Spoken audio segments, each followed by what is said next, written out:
Hi, it's Bella Flavor & Co. from AriesFireAstrology.com, and today I want to make a video on how sexy are you. If you are, it's in your astrology birth chart, and there are people with 2 of these points or 10, so I'll teach you how to. I have my notes, I just have some aspects and stuff written down of the different ways to. That's all it is. In the actual birth chart, how you want to find out these different points. So first of all, what it is if you are looking at 2 women or 2 men, and they're both pretty, or they're both attractive, or let's say one of them is, okay, this is a good example of how to explain how to figure all this out. Let's say one is skinny and one is fat. Maybe the fat one is short, or maybe not, but fat anyway, or maybe not so good looking, or maybe she is, but still something about her is like, not skinny, not a model, not the typical kind of, like, the stereotype that people have come up with for what is attractive. So let's say the skinny lady does not have these aspects and points in her birth chart, her astrology birth chart. But let's say the fat lady does, or man, whoever. So what this is talking about is when you have some magnetic sexual energy about you. When you have these things in your birth chart, you're gonna have this energy about you that is magnetic to people. It's when they can't stop looking at you, they don't know what it is about you, because maybe the fat lady's not, maybe her face isn't good looking at all, maybe she doesn't have makeup on, maybe it's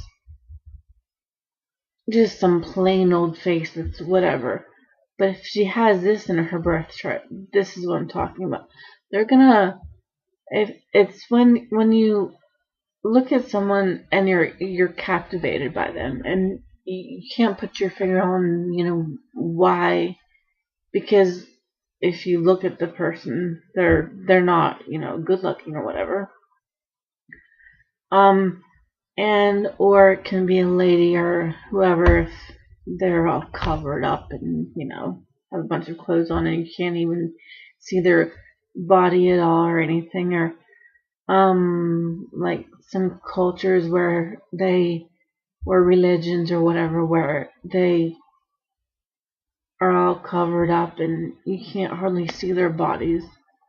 But if this is in their birth chart,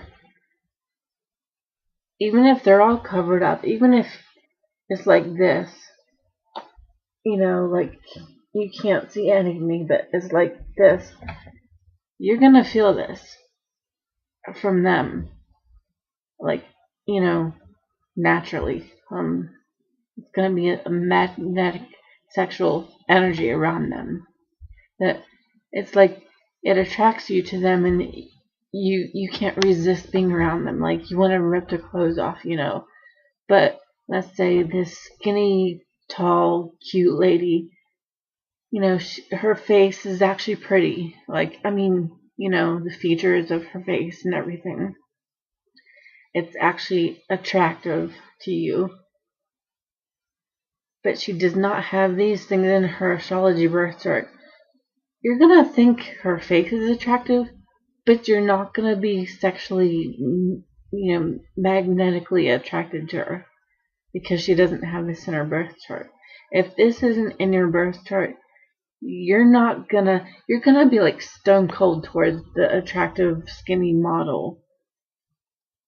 And if the fat lady has this in her birth chart, you're gonna go towards her instead, because this is what makes that happen. It's not how skinny you are, it's not your face, it's not like your makeup, it's not, you know, some outer like feature of you. It's this in the birth chart, when it's this sexual energy that you can't help, you know, that you have. Like I said, even if you're all covered up and whatever. So I'm gonna tell you one other thing. If I forget some details, I'll put it in the description probably. But so some people waste this sexual magnetic energy they have about them. And for another thing, we all know whether we have this about us or not. And then when you go and look at your astrology birth chart, or if I did for you, then we see that you have this, you're going to be like, oh yeah, of course I do, because I knew that. I know how people are around me. You absolutely do know if you are magnetically sexually attractive to someone because of this stuff in your birth chart. You don't need to know this about your birth chart. You know it automatically. Like, and the way people are around you, that is, you know, goes along with this. You know how people are around you. You're not gonna need this information, because we all know it. If it's in our birth chart or not, you know, that's how people are around you. And the other thing is, like, if there's a bunch of this in your birth chart, or 4 or 5 of these points even, or more, it's gonna be way more powerful than just one, maybe. People are still definitely gonna notice it, even if you have one of these in your birth chart and absolutely no other one. They definitely will notice. But if you have 4 or 5 or more, it's like you have this power over people. And I honestly, I have enough of these in my birth chart that's how it is for me. And men, like, they're ridiculous. Like, one random man, this older man in the grocery store one time, he was like, just yell if you need anything, because, you know, I'm in a wheelchair, so I can't reach high sometimes, you know, certain things. And I was like, okay, thanks. And then he was being extra friendly and said something about, like, just hit me over the head or something if you can't get my attention, some wild thing like that. I'm like, okay, you need to just you know, like, back off. Like, it's sometimes, depending on the person or the situation, or indefinitely, if my birth chart, my actual just planets are aspecting his birth chart a certain way, and he's getting on my nerves, you know, it can be really annoying sometimes. Or maybe the right person comes along and is flirting with you and you're having a great time. But yeah, it can be annoying. You know, depending on the person. But anyway, if you have this in your birth chart, enough of these points, you're gonna have this power over people where you can just tell them what to do and you can just control them. I mean, if you've ever noticed that about yourself, this is why. So, and okay, so the other thing I want to tell you about before I do this, because I'll just tell you some more about this, and then I'll go through the aspects and stuff, and then we'll end the video there. But Okay, like I was saying, sometimes some people waste this sexual energy on masturbating, or, like being a sex addict or something. And also, these things in the birth chart, the sexual energy that you have, you can use it to be creative, use it, to your benefit, and, have healthy, life, whatever. Um, not have an unhealthy way of living, because of this. Like, so if you have a bunch of these in your birth chart, I want to tell you what to do. Excuse me, I have allergies. I was outside today a lot, so anyway, if you have a bunch of stuff in your birth chart, sexual energy, you want to use it. I want to tell you what to do and what not to do. Because you can really use this and, use it to your creative benefit. Like, plan your day, have your day, like, use this creative sexual energy and really, like, get something out of the day, something good and beneficial, like a creative project or whatever you're working on, like, or, go do some activity or whatever. Like, don't waste your day doing, crap, like masturbating or whatever. Like, use this power and, do something good, don't waste away the day or, weeks or, whatever, and be unhealthy. So what you want to do is, like, well, first of all, when you realize this, you have this sexual energy about you, or you're noticing, you have this power over people, don't try to make it go away. Don't try to, like, if for an instance, if you have people around you telling you, be this way and that way, and don't don't be too sexual, and, especially if you're not doing something in a bad way, if you're just naturally, sexy to people, like, if you have people breathing down your neck and telling you how to, live your life, and, or, you just have too much of this sexual energy and don't know what to do with it, do not try to, like, cover it up and make it go away. That's not healthy, because it's not gonna go away. It's stuck with you forever. I mean, in the birth chart, you might as well use it to your advantage in, a healthy way, instead of pretending like it's gonna go away, because it's not going to. So, first of all, like I said, don't try to make it go away. Don't try to lessen it, or don't try to, whatever. Just, like, when you feel this about you, like, just, like, be with it, don't get rid of it or whatever. Just, think, like, just think about it or whatever, and don't do anything stupid either. Just realize what's going on, just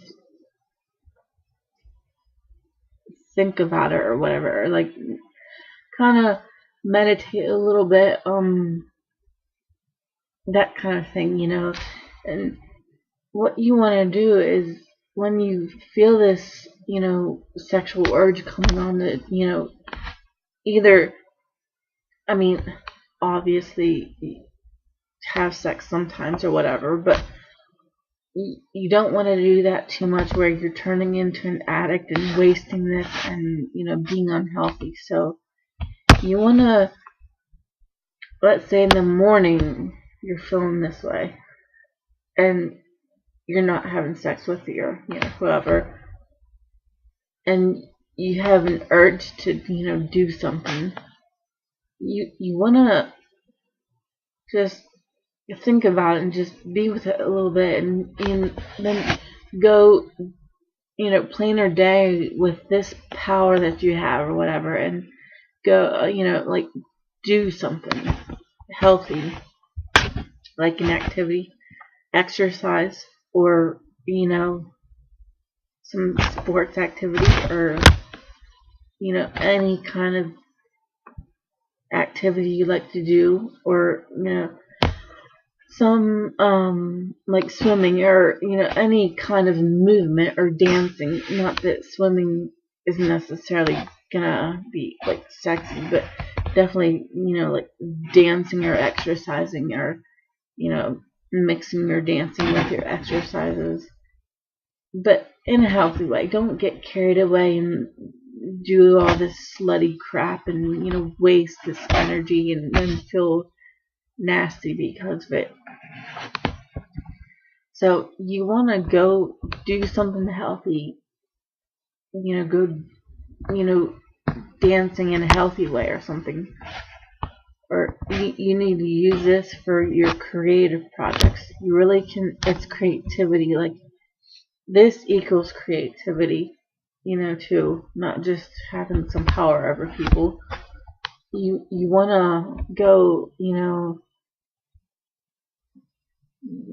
use this power and this energy you have and go do that project you were, you know, wanting to get started, or that you're in the middle of doing, or if you have 3 projects on the go, you know, whatever, or your work, if you're, or if you're a dance instructor, or if you're any kind of creative project at all, whether it's sexual or not. Definitely, if it's not, you can use this power to, you put it into your creative life, you know, your work, your just creative projects that your hobbies or whatever. Don't let it turn into like aggression and addictions and madness and out of control, not knowing what to do with it. You need to do something healthy with it, like use it for your healthy benefit, you know, in your creative projects, like I said, or whatever. So yeah, don't waste it on unhealthy things, and because then you're not gonna, people aren't gonna notice it about you maybe as much. You know, you want to use this to your benefit, and people will be sexually or magnetically attracted to you in a healthy way. Then, you know, and you'll feel healthy about yourself, and you'll feel powerful in a healthy way, not in an unhealthy way. This, if you do this, you know, like little meditation, whatever, and using it, going in and doing something healthy, this is not an unhealthy thing. This is a cool thing to have. It's, you know, a healthy thing to have. You know, you should appreciate it, and, you know, like, do something good with it. So don't try to suppress it, or, you know, do something, you know, stupid, you know, and waste your energy. So anyway, that's that. If you have any questions or comments, you can always, you know, ask me or leave the comments in the, you know, on YouTube here when I upload this. But anyway, so I think that about covers that part of it. So I want to just tell you about this.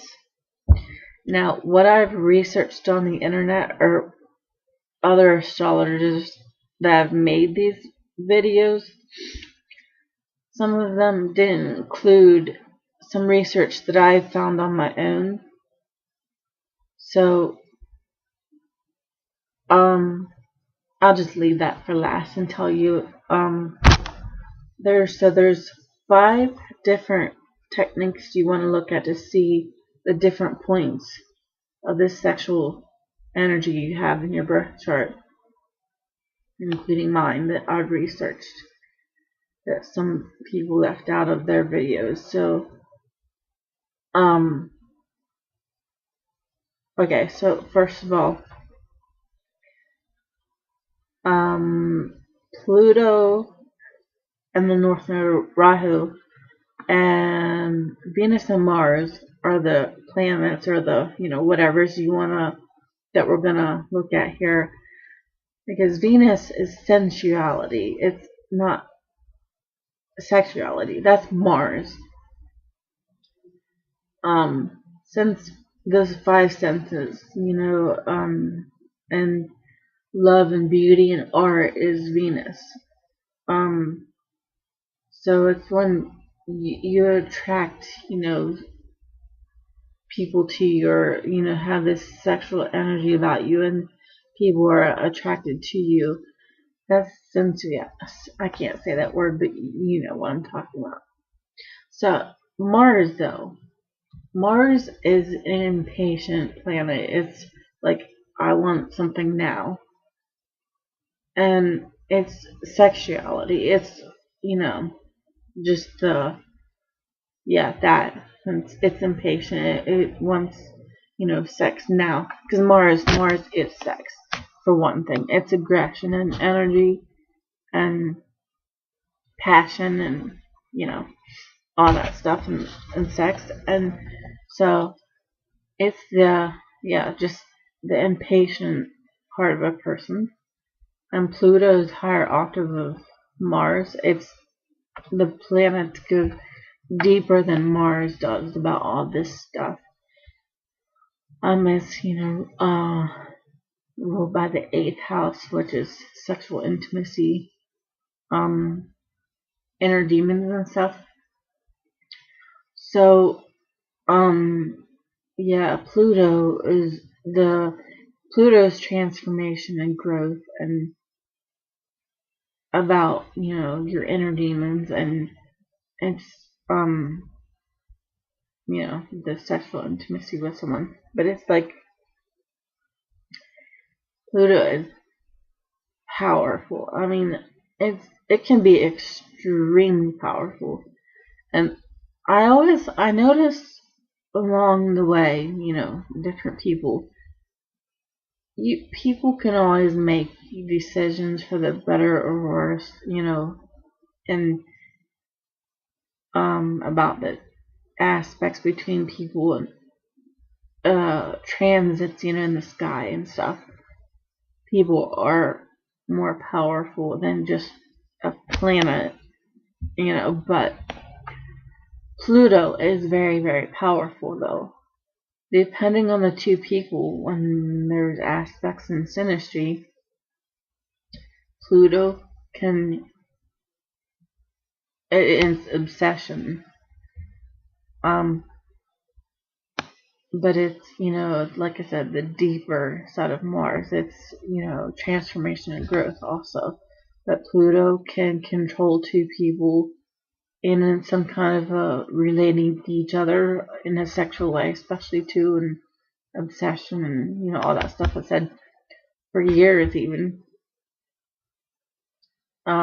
Depending on aspects in the 2 people separately as individuals, their own birth charts and aspects in their birth charts also. But Pluto, that's what Pluto is. And Rahu is the dragon's head. It doesn't have, lower body or anything. It's just cut off. Like, it's just the head. Where it once, it's when there's more of something. Ketu and Rahu is less of and more of. So, or Rahu's expansion, or whatever. But it's the dragon's head, so it wants to have whatever it comes in contact with. It's not like sexual, like Pluto, Mars, and whatever, but it's just the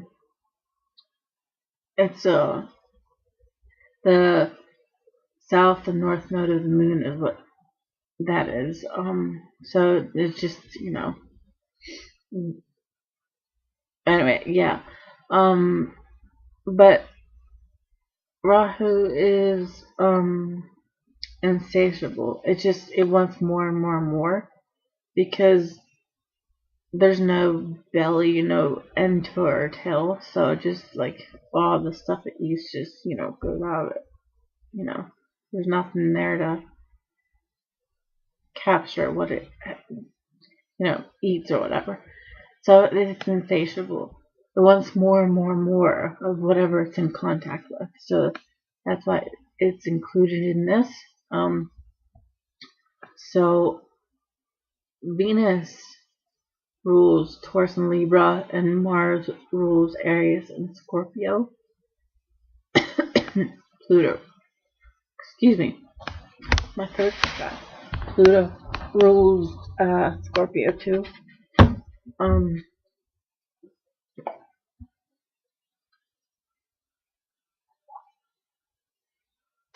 Okay, I had to get a drink of water.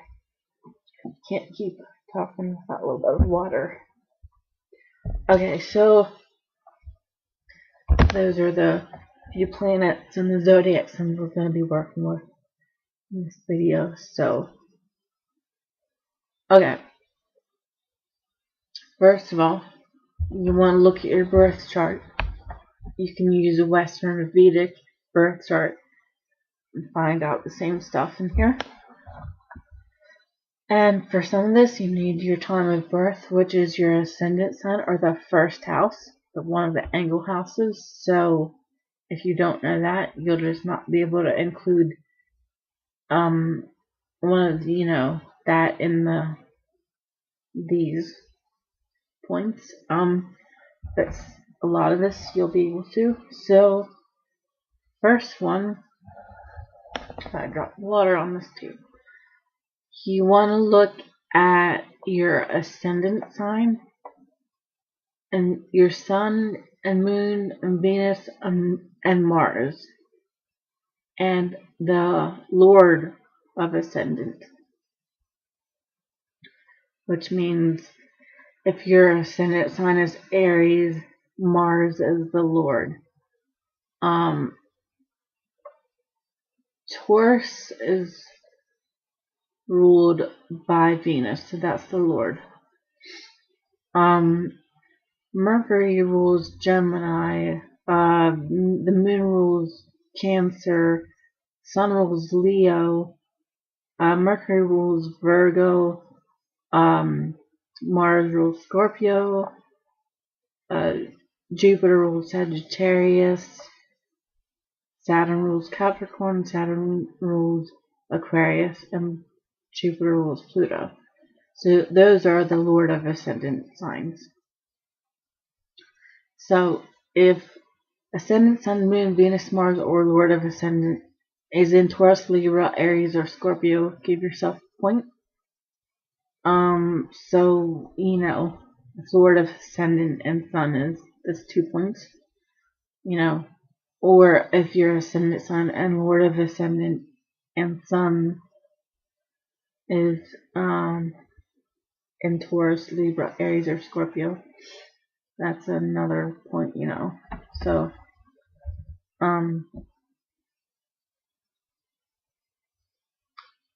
see. Okay, so that's the first one. And then the second one, you want to look at Venus, Mars, Pluto, or Rahu conjunct one of the angle houses, which is 1, 4, 7, and 10. So you could have several of these, you know, in one of those houses, 4 houses. So, and then the third one is if the Sun, Moon, Venus, Mars, Mercury, or the Lord of Ascendant of your ascendant sign is in the 8th house. Because that's the Pluto Mars house, the sexual intimacy house. My moon is in the 8th house.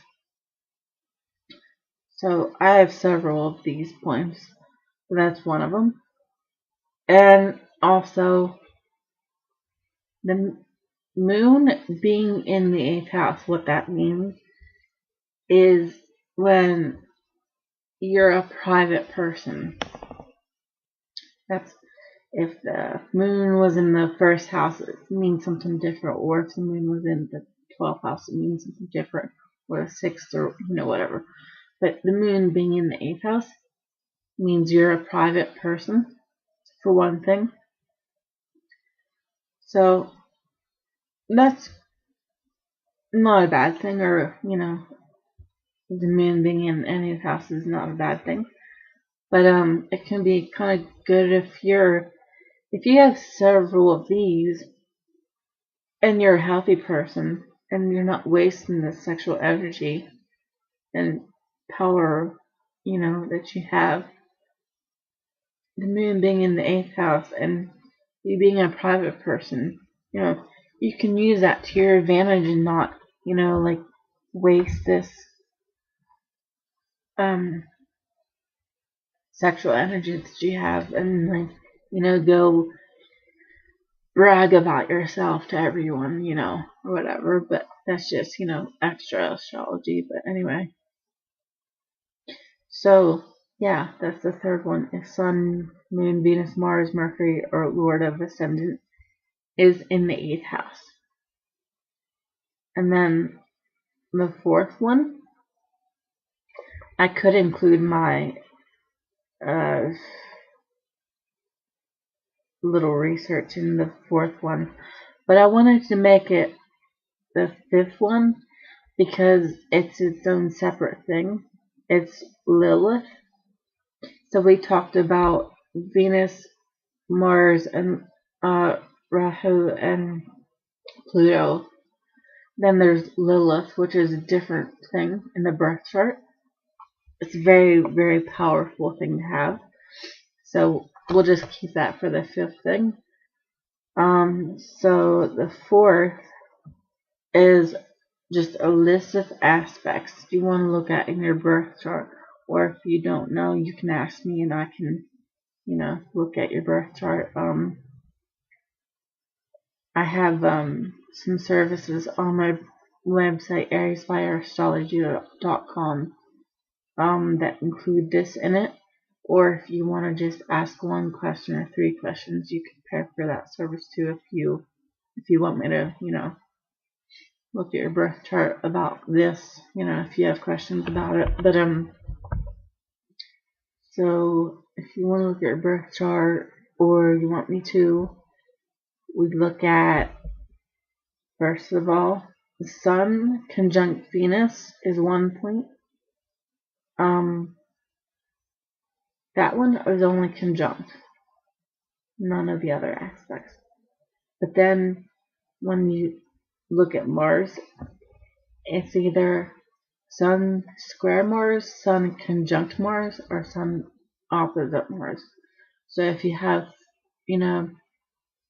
Sun conjunct Venus and Sun square Mars, that's 2,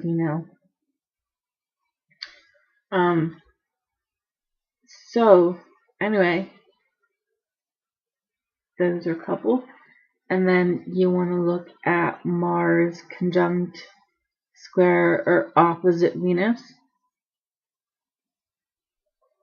And then you want to look at Moon conjunct square or opposite Venus. Moon opposite conjunct or square Mars. And then Sun square or conjunct or opposite Pluto, and Moon square conjunct opposite Pluto. Then you want to look at Mars and Pluto, so that's the three aspects, square, conjunct, or opposite. And Venus and Pluto is the three aspects, square, conjunct, and opposite. And then Rahu conjunct the Sun, Moon, Venus, or Mars. No other aspects for that one. So here is this. If you want to take a look at it, because I'm not sure if you're watching this video, if it was too fast of me talking, so that's about as good as it's gonna get.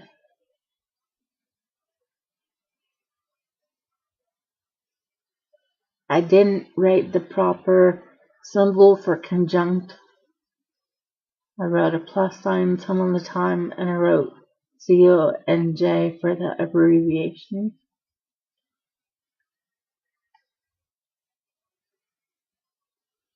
But there's a square, because that's the square aspect. The two circles on the other side of the line, that's opposite. There's the opposite conjunct in the middle, and square. Opposite conjunct square. So that's what that means. MO here is Moon. PL is Pluto. VE is Venus. MA is Mars. S is Sun.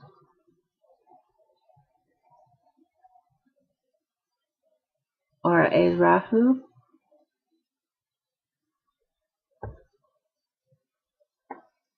I think that pretty much covers that. If you have questions, like I said, you can ask me.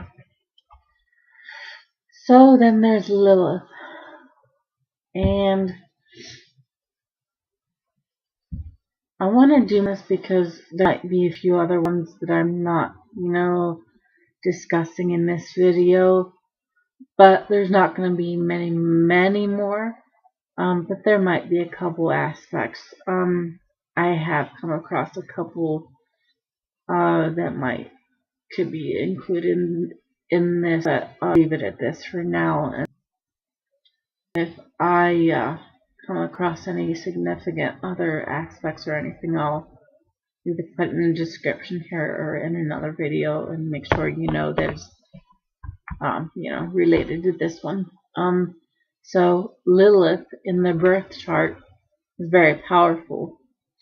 It's like what I was talking about when people want to control you and say, no, don't be sexy, or don't live your life that way, or don't live this way. It's when you're growing up or whatever, and then you become an adult, and then you're finding out who your true self is. And Lilith is